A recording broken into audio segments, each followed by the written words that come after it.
Assalamualaikum warahmatullahi wabarakatuh.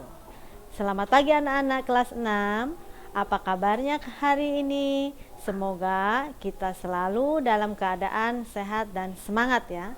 Kembali lagi dalam program pembelajaran jarak jauh Gugus 4 Kecamatan Lembah Hungkuk bersama Ibu Aziza Septiasari, guru SDN Karanganom 2 di studio SDN Pegambiran 2. Nah, baik anak-anak, hari ini kita akan belajar materi tema 2 persatuan dalam perbedaan, subtema 3 bersatu kita teguh.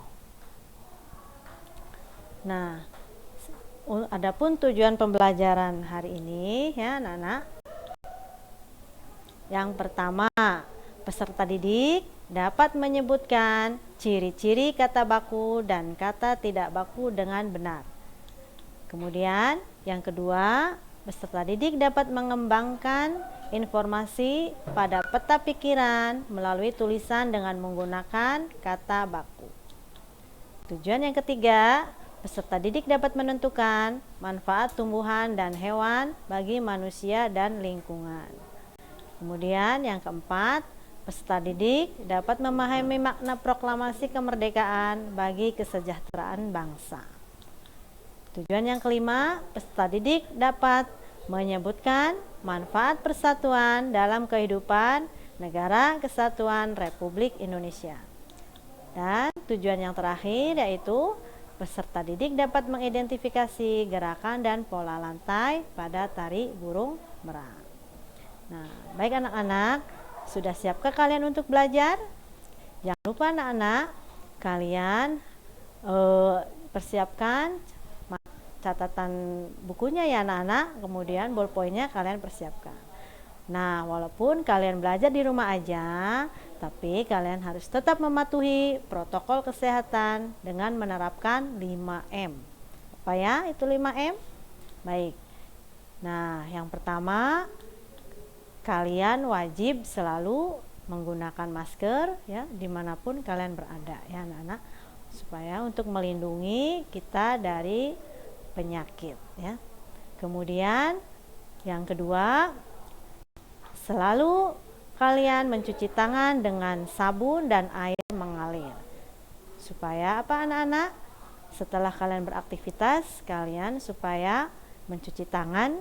Nah, jangan lupa ya, cuci tangan supaya terhindar dari kuman ya anak-anak. Kemudian selanjutnya ada selalu menjaga jarak ya. Dimanapun kalian berada, kalian harus menjaga jarak minimal berapa? Ya betul sekali, minimal 2 meter. Kemudian protokol selanjutnya, kalian juga harus menjauhi kerumunan ya. Kalian tidak kumpul-kumpul ya anak-anak. Kalau kalian sedang berada di luar, jauhi kerumunan. Dan yang terakhir, mengurangi mobilitas ya. Nah, kalian sebaiknya ya, kalau tidak ada berkepentingan di luar rumah, kalian harus mengurangi bepergian. Nah, baik anak-anak, sebelum kita ke materi, kita berdoa dulu ya menurut agama dan kepercayaan masing-masing. Berdoa mulai.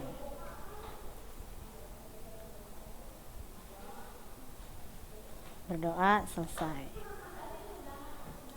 Nah, hari ini kalian itu belajar tentang subtema 3 bersatu kita teguh ya anak-anak. Nah, bersatu atau menjaga persatuan dan kesatuan bangsa itu merupakan kewajiban seluruh rakyat Indonesia. Karena negara kita itu terdiri dari berbagai suku ya, kemudian agama dan ras. Nah, Proklamasi Indonesia sebagai tonggak kemerdekaan bangsa Indonesia merupakan wujud dari persatuan bangsa Indonesia. Kemerdekaan Indonesia dicapai setelah melalui perjalanan panjang para pejuang bangsa melawan penjajah. Persatuan yang kuat memperteguh tekad mereka untuk mewujudkan negara yang berdaulat, adil, dan makmur. Keteguhan hati dalam mewujudkan persatuan dapat dicontoh dari seorang pemuda di masa proklamasi kemerdekaan. Ya, anak-anak. Jadi persatuan itu sangat penting ya bagi kita semua. Nah, pada zaman dulu ya ada seorang pemuda ya anak-anak. Pemuda itu sangat berjasa ya. Siapakah beliau? Yuk kita amati ya anak-anak, ada gambar seorang pemuda. Nah, ada gambar pemuda yang bernama BM Dia. Coba kalian amati, ada di sana juga ada gambar tulisan ya anak-anak, naskah proklamasi ya. Ada naskah proklamasi yang ditulis oleh tangan, kemudian ada juga naskah proklamasi yang diketik ya anak-anak. Nah, kemudian apa sih kaitan BM Dia dengan naskah proklamasi tersebut? Nah, kita baca ya anak-anak ceritanya. Nah, BM Dia dan naskah asli proklamasi. Teks proklamasi awalnya ditulis tangan oleh Soekarno, kemudian diketik oleh Sayuti Melik agar terlihat rapi ya anak-anak. Teks asli tersebut kemudian dibuang ke tempat sampah. Nah, salah seorang pemuda yang ikut hadir pada waktu itu ya anak-anak, pada saat persiapan proklamasi kemerdekaan, beliau adalah BM Dia. Ia mengambil naskah asli dari tong sampah dan disimpannya. Ia menilai bahwa teks tersebut memiliki sejarah yang tinggi. Naskah asli yang disimpan BM Dia selama 46 tahun, 9 bulan, 19 hari, kemudian dikembalikan kepada bangsa Indonesia. Dia itu membawa naskah proklamasi kemerdekaan Republik Indonesia pada hari Selasa pagi, pada tepatnya itu pada tanggal 19 Mei 1992. Nah, pada pukul 10.30 dan menyerahkannya melalui Presiden Soeharto. Naskah itu kemudian disimpan oleh Arsip Nasional atas anjuran Soeharto ya. Keputusan BM Dia untuk menyimpan naskah asli sangatlah tepat ya anak-anak. Seluruh bangsa Indonesia sampai sekarang dapat menikmati naskah asli proklamasi dan belajar banyak dari kejadian saat itu. Ya anak-anak, kalian harus mencontoh pejuang kita BM Dia.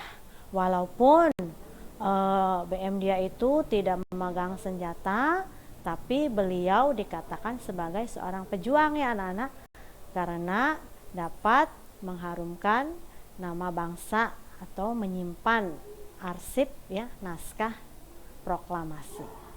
Nah, dari bacaan tadi tersebut ya, coba kalian amati ya yang baca kata-katanya. Nah, apakah kata-katanya sudah termasuk kata baku? Ada yang tahu tidak kata baku itu apa? Nah, coba Ibu jelaskan ya pengertian kata baku. Nah, kata baku adalah kata yang digunakan sesuai aturan dan kaidah berbahasa Indonesia yang sudah ditentukan sebelumnya. Pengertian kata baku juga merupakan kata yang penggunaannya sudah sesuai ejaan dan aturan pedoman bahasa Indonesia yang baik dan benar, yang bersumber pada Kamus Besar Bahasa Indonesia atau biasa disingkat dengan KBBI. Nah ya, Jadi anak-anak, yang namanya kata baku itu kata yang sudah sesuai ejaan dan aturannya yang tertuang pada kamus besar ya anak-anak. Nah, kemudian bagaimanakah ciri-ciri kata baku itu? Nah, baik. Nah, ciri-ciri kata baku. Nah, yang pertama, tidak dipengaruhi oleh bahasa daerah ya anak-anak. Nah, kata baku ini tidak dipengaruhi oleh bahasa daerah. Misalkan ada kata saya. Nah, biasanya kan yang tidak baku itu ada yang bahasa daerahnya saya itu adalah gue ya. Biasanya kebanyakan dengan memanggil seperti itu ya anak-anak, itu merupakan bukan ciri kata yang baku gue itu. Kemudian yang kedua, tidak dipengaruhi oleh bahasa asing ya. Kemudian yang ketiga, bukan bahasa percakapan. Jadi kalau kata baku itu bukan kata yang percakapan yang digunakan bahasa sehari-hari ya anak-anak, diingat-ingat ya. Kemudian yang keempat, pemakaian imbuhan pada kata bersifat eksplisit. Yang kelima, pemakaian kata sesuai dengan konteks kalimatnya ya.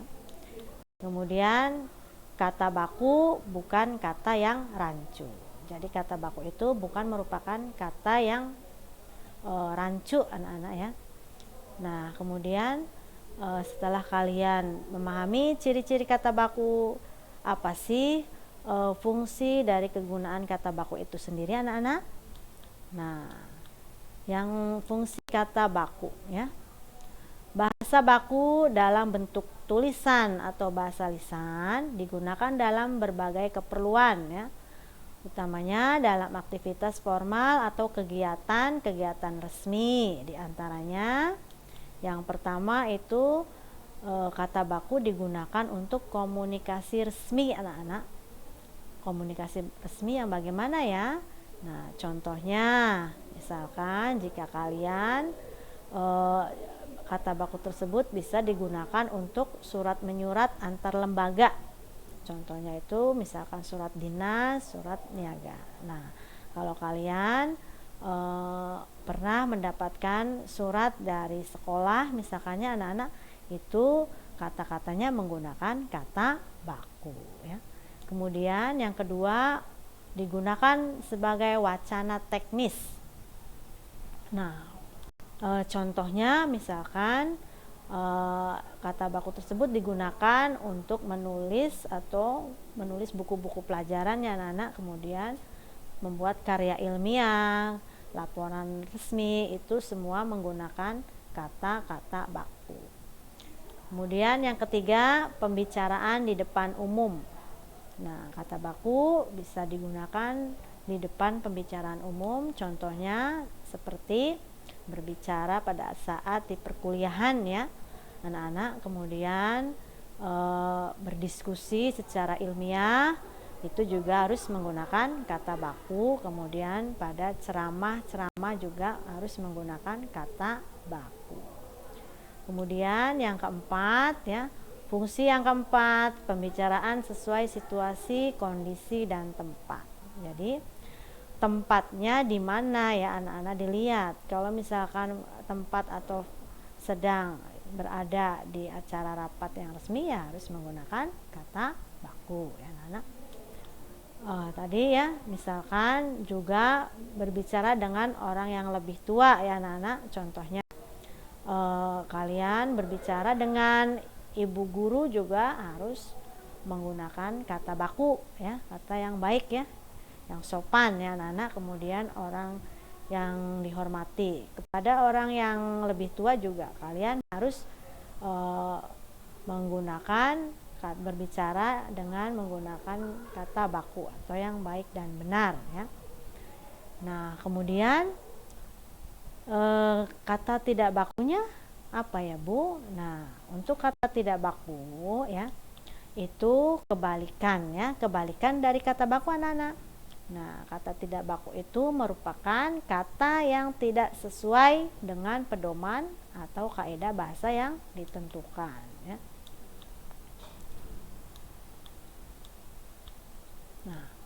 Ketidakbakuan sebuah bahasa itu tidak hanya ditentukan dengan penulisan yang tidak sesuai dengan pedoman, namun bisa juga terjadi karena salah penulisan, pengucapan, dan susunan kalimat yang tidak sesuai.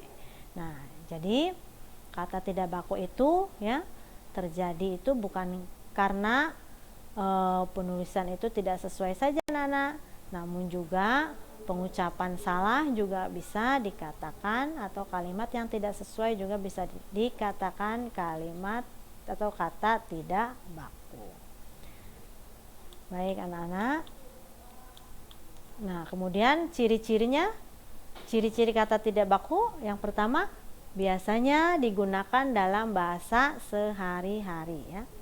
Bahasa kalian sehari-hari biasanya itu menggunakan kata tidak baku. Kemudian sudah dipengaruhi oleh bahasa asing atau bahasa daerah yang tadi Ibu jelaskan ya. Kalian biasanya kalau berbicara dengan teman kan bahasanya itu ada bercampur ya anak-anak, ada bahasa daerahnya juga, ada bahasa Indonesianya misalkannya. Nah, kemudian yang ketiga sudah dipengaruhi oleh perkembangan zaman. Yang keempat, bentuknya mudah berubah-ubah. Dan yang kelima, memiliki arti yang sama meskipun terkesan berbeda dengan bahasa baku. Nah, itu semua tentang kata baku dan kata tidak baku. Nah, Ibu punya contoh nih anak-anak ya. Contoh kata baku dan tidak baku. Nah, di sini ada contohnya. Nah, ada kata ijazah. Ijazah itu menggunakan perbedaannya dengan kata tidak baku itu di huruf Z dengan S ya. Kalau kata baku itu ijazah menggunakan huruf Z, sedangkan kata tidak bakunya menggunakan huruf S, ijazah. Kemudian yang kedua ada aktif. Nah, aktif dan aktif ya. Aktif itu kata baku. Nah, di sana ada terakhirnya itu menggunakan huruf F. Sedangkan kata tidak bakunya aktif atau menggunakan huruf P ya, kata terakhirnya aktif. Kemudian ada apotek. Nah, apotek itu merupakan kata baku. Sedangkan apotik itu kata tidak baku. Berbeda hurufnya ya, pengucapannya juga berbeda. Apotek huruf E dan apotik huruf I. Nah, kemudian ada atlet. Itu kata baku dan atlet itu kata tidak baku. Nah, kemudian ada jadwal.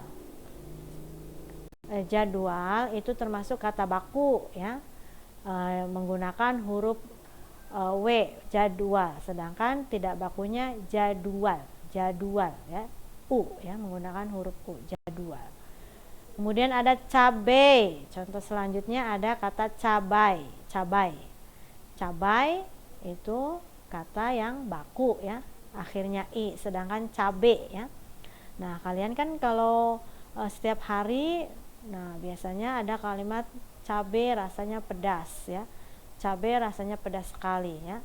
Itu cabe berarti kan tidak baku ya anak-anak. Terakhirnya huruf E, cabe. Nah, yang betul itu yang baku adalah cabai, menggunakan akhiran A dengan I ya anak-anak. Kemudian terakhir ada manfaat. Manfaat itu kata yang sudah benar atau yang baku, sedangkan yang tidak bakunya adalah manfaat ya. Manfaat menggunakan huruf P. Nah, itu untuk kalian bisa memahami kata baku dan kata tidak baku. Selanjutnya dari kata baku yang kalian sudah pelajari ya anak-anak, kalian juga bisa menemukan informasi penting dari bacaan BM Dia dan naskah asli proklamasi. Nah, kalian bisa ditulis pada peta pikiran berikut. Nah, kalian bisa mengikuti langkah tersebut dari kata kunci apa, mengapa, siapa, bagaimana, kapan, dan di mana, ya. Nah, kalian bisa mencari informasi yang pentingnya, bisa dibantu dari kata kunci apa, mengapa, siapa, bagaimana, kapan, dan di mana. Nah, Ibu sudah membuat ya kalimat pertanyaan dengan dari kata kunci tersebut. Nah, coba kita lihat sama-sama. Nah, di sini ada apa ya. Kalian bisa menanyakan dengan apa yang dilakukan BM dia terhadap naskah asli proklamasi. Jangan lupa anak-anak, jika ada membuat kalimat pertanyaan, kalian harus diakhiri dengan tanda apa tuh anak-anak? Ya, betul sekali, harus ada, jangan lupa dikasih tanda tanya ya anak-anak. Apa yang dilakukan BM dia terhadap naskah asli proklamasi? Nah, apa yuk anak-anak? Jawabannya? Ya, peristiwa BM dia menyerahkan naskah asli proklamasi kemerdekaan kepada bangsa Indonesia. Nah, itu ya kata kunci apa, kalian bisa menanyakan seperti itu. Kemudian yang kedua, kata kunci mengapa ya. Kalian juga bisa membuat pertanyaan, mengapa BM dia membuat naskah asli proklamasi. Nah, mengapa? Nah, jawabannya bahwa BM dia itu menilai bahwa teks tersebut memiliki sejarah yang tinggi. Kemudian siapa saja yang ada dalam bacaan tersebut? Siapa kira-kira anak-anak? Ya, ada BM dia, kemudian ada Soekarno, ada Sayuti Melik, dan Soeharto.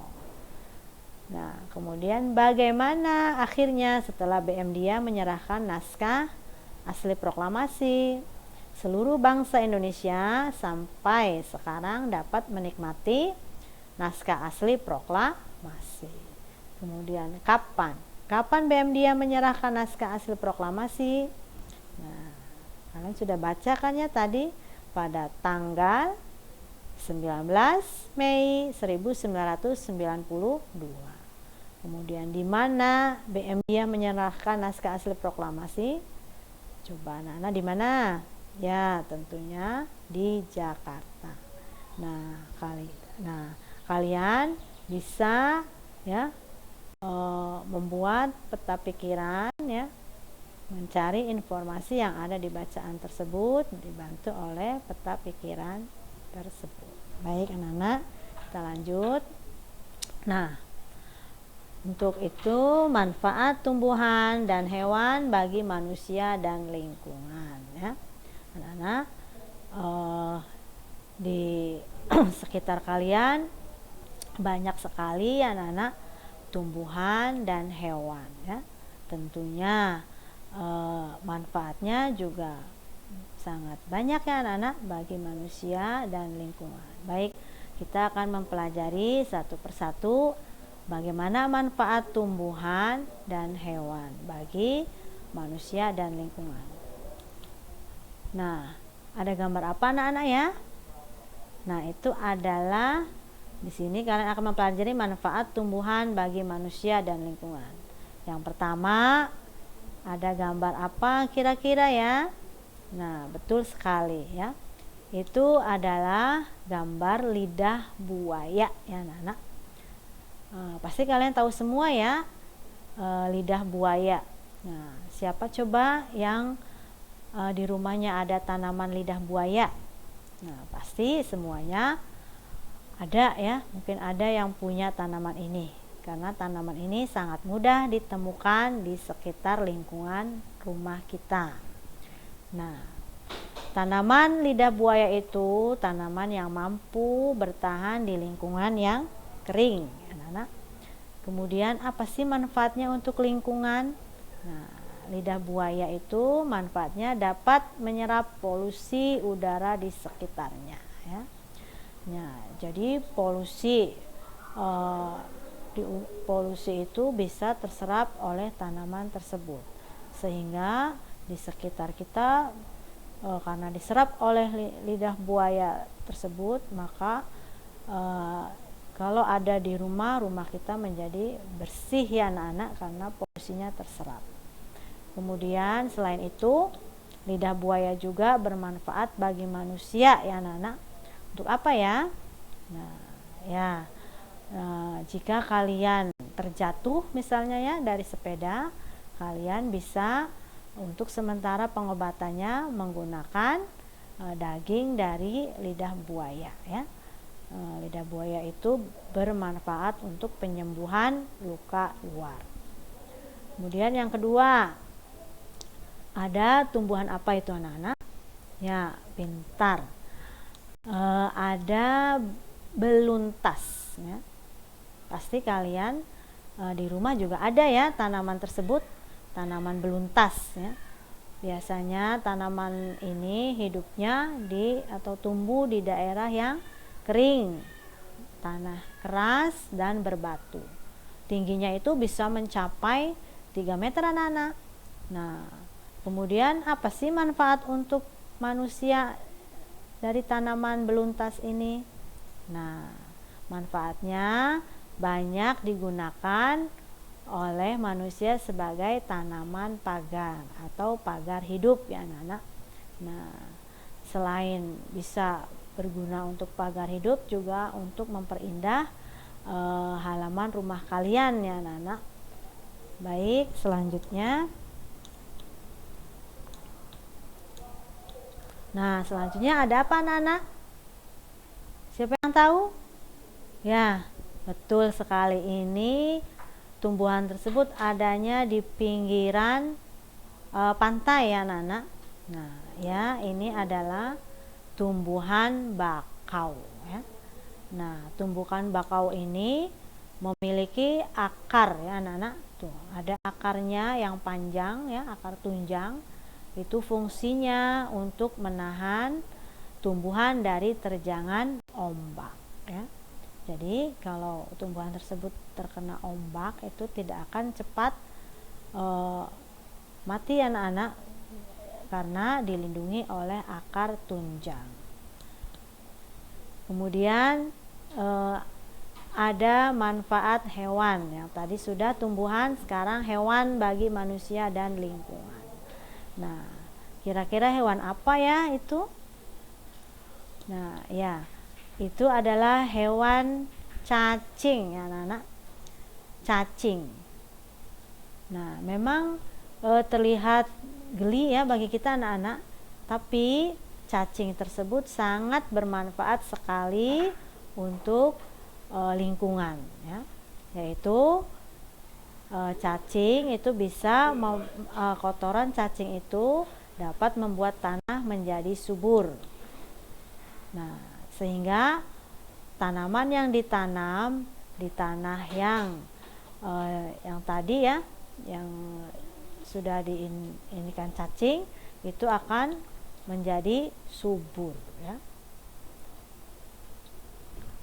Kemudian selanjutnya ada hewan. Apa itu? Nah, betul sekali, ada hewan domba ya anak-anak. Nah, domba itu memiliki ciri khusus berupa rambut tebal atau berupa bulu-bulunya yang tebal ya anak-anak. Nah, untuk domba sendiri, manfaat bulu-bulu tersebut itu untuk menghangatkan tubuhnya saat suhu di lingkungannya itu rendah.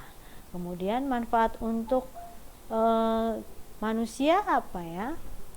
Nah, manfaat untuk manusia itu bisa dimanfaatkan sebagai bahan pembuat kain wol ya anak-anak. Itu manfaat untuk manusia. Kemudian ada hewan. Nah, itu ada hewan apa ya? Nah, itu adalah keong sawah atau tutut ya. Biasa kalian sebut tutut ya. Biasanya keong sawah atau tutut itu ya hidupnya di sawah, di rawa-rawa, kemudian ada juga di danau juga bisa kalian temukan, di sungai juga bisa juga kalian temukan. Nah, kemudian apa manfaat keong sawah? Nah, keong sawah berguna untuk membersihkan lumut di kolam ikan. Keong membersihkan lumut atau rumput yang biasanya tumbuh mengambang di atas air ya. Nah, sangat berguna sekali anak-anak bagi lingkungan karena bisa membersihkan lumut-lumut yang ada di kolam ikan tersebut. Nah, kemudian manfaat hewan bagi manusia dan lingkungannya yang lain bisa juga yang pertama penghasil bahan pangan ya. Nah, contohnya hewan apa yang dimanfaatkan untuk bahan pangan? Ya, bagus sekali. Ada yang dimanfaatkan dagingnya. Itu banyak ya anak-anak. Bisa juga sapi, bisa dimanfaatkan daging dan susunya. Kemudian kambing juga dimanfaatkan dagingnya untuk kita ya, untuk dikonsumsi ya tentunya. Kemudian telur. Nah, telur itu biasanya dari hewan apa anak-anak? Ya, angsa, bebek ya. Nah, banyak ya anak-anak hewan yang dimanfaatkan untuk penghasil pangan. Kemudian yang kedua, penghasil bahan sandang ya. Bahan sandang itu pakaiannya anak-anak, baju misalkan contohnya itu dari kepompong ulat sutra ya, tentunya itu akan dibuat kain sutra anak-anak ya. Kemudian ada kain wol, biasanya kain wol itu diperoleh dari apa anak-anak? Yang tadi ya, bulu domba itu. Kemudian ada jaket itu biasanya diperoleh dari kulit sapi dan kerbau ya. Lanjut, ada yang ketiga penghasil bahan kerajinan. Nah, apa ya hewan yang diambil untuk bahan kerajinan? Banyak anak-anak ya. Contohnya tadi kulit sapi juga selain untuk pembuatan jaket ya, kulit sapi juga bisa digunakan untuk pembuatan wayang kulit anak-anak ya. Kemudian ada juga hewan angsa ya, bulu angsa itu bisa digunakan untuk pembuatan kok ya. Kok yang untuk bermain apa itu anak-anak? Ya, untuk bermain tenis ya. Kemudian yang keempat, penghasil pupuk organik. Nah, penghasil pupuk organik ini diperoleh dari hewan kotorannya ya anak-anak, kotoran sapi dan kambing. Nah, pupuk organik ini biasa untuk menyuburkan tanaman. Kemudian yang kelima, penghasil tenaga. Nah, tentunya banyak sekali hewan yang berguna untuk membantu manusia ya. Nah, contohnya seperti tenaga kuda. Nah, tenaga kuda ini biasanya berguna untuk menarik delman ya. Delman, kemudian bisa juga hewan lain yang untuk membajak sawah, contohnya kerbau dan gajah juga sangat membantu untuk mengangkut kayu.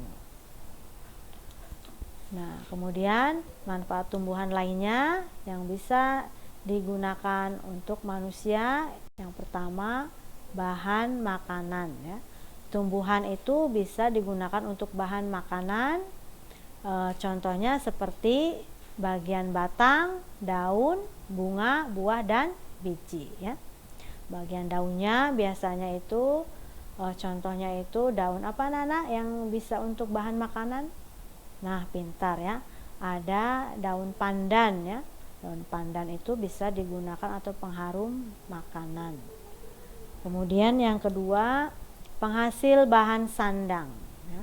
Tumbuhan juga seperti tadi hewan bisa juga untuk menghasilkan bahan sandang atau pakaian. Yang tadi yaitu tumbuhannya apa anak-anak? Serat kapas ya.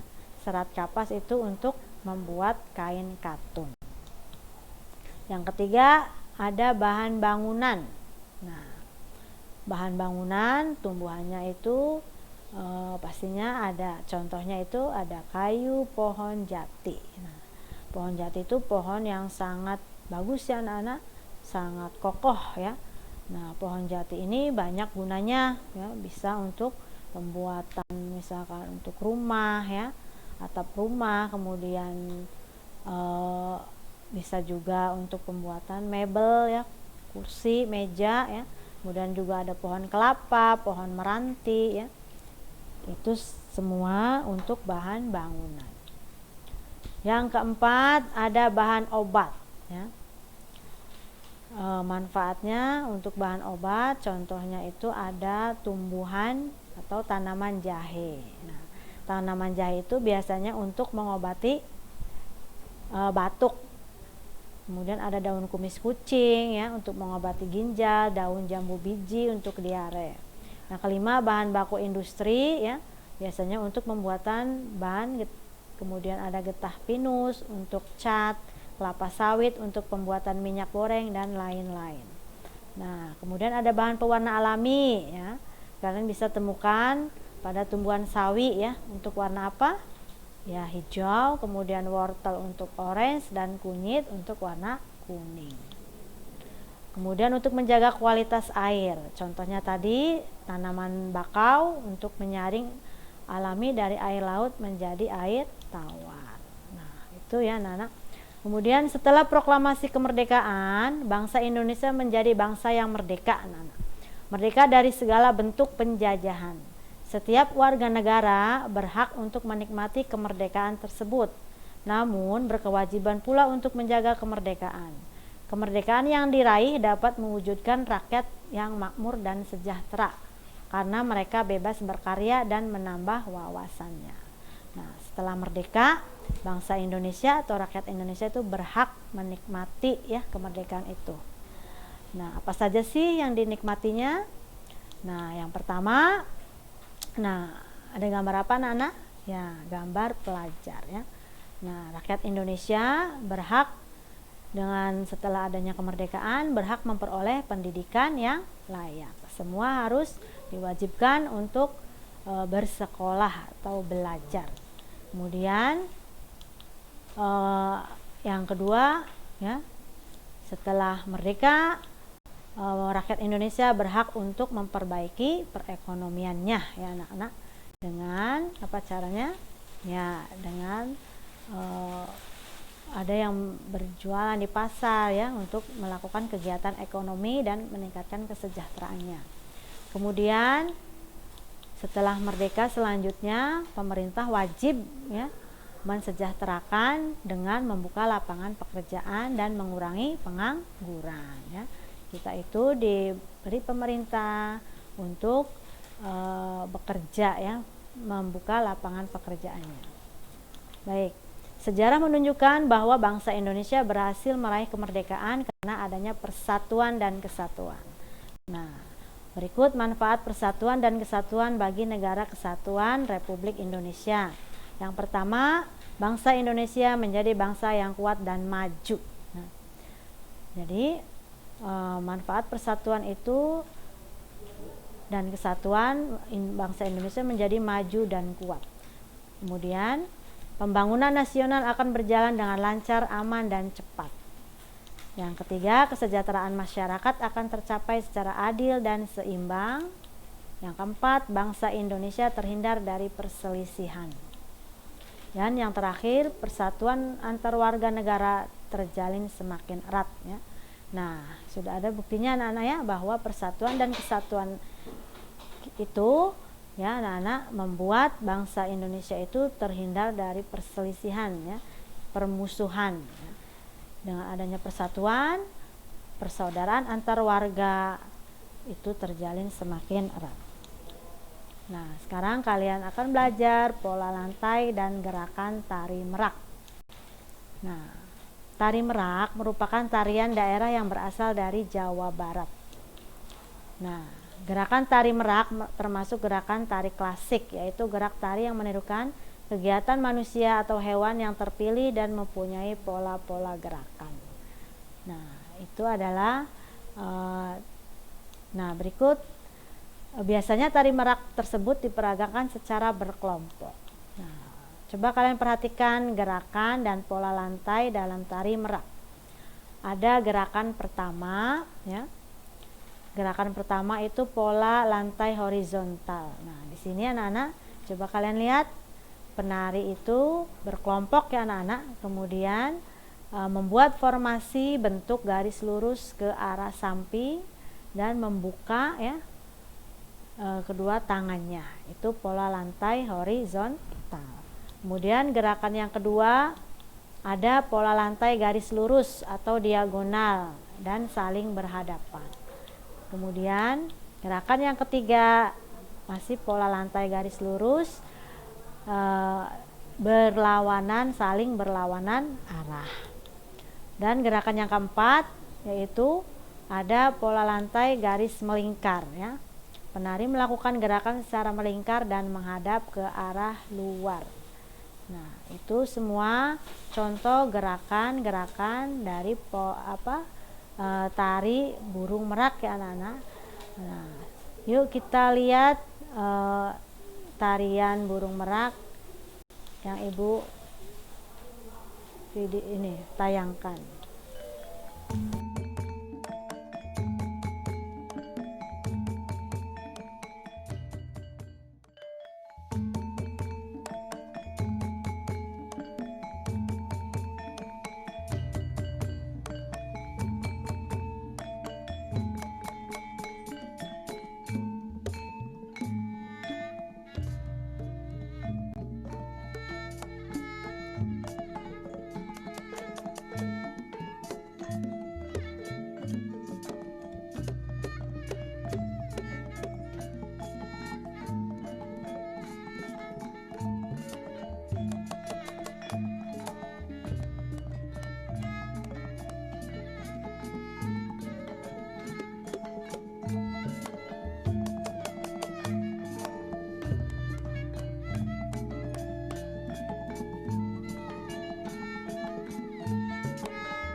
Setelah kalian tadi menyimak ya video tarian burung merak Mudah-mudahan kalian bisa belajar ya tari merak tersebut.